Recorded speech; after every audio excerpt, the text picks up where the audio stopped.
जय जोहार संगवारी हो। मैं कुसुम प्रजापति। हमार यूट्यूब चैनल SS म्यूजिक लहरिया वीडियो वर्ल्ड ला लाइक शेयर और कमेंट करे बर झन भुलाओ।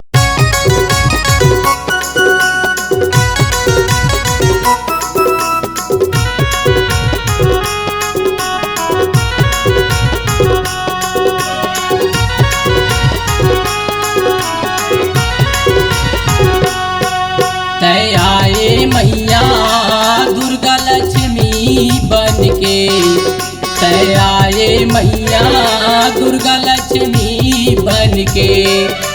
मुर्दाई महमाई मुर्दाई महमाई कंतेली गाँव के। आए मैया दुर्गा लक्ष्मी बनके, आए मैया दुर्गा लक्ष्मी बनके।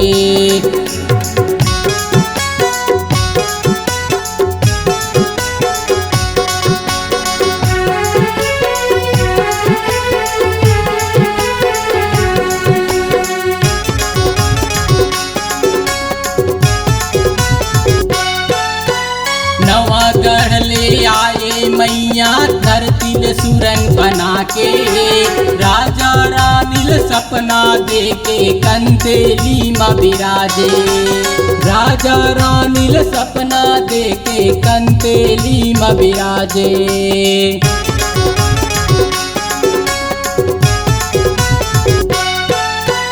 तोर प्रसाद लपा के मैया रानी प्रसन्न होगे। राजपाठ चलाई मैया पूजा पाठ करके। राजपाठ चलाई मैया पूजा पाठ करके। दीनेश्वर आरती उतारे, दीनेश्वर आरती उतारे, सफरे चरण पखार के।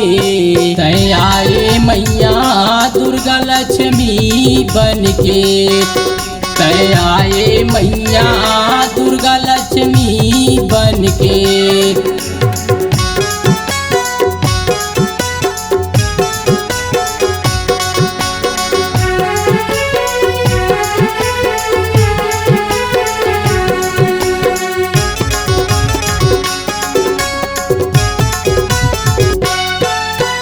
तोर पाछे माँ आई मैया नागा बाबा बनके। नदिया किनारे में बैठ के बाबा आसन लगा के। नदिया किनारे में बैठ के बाबा आसन लगा के।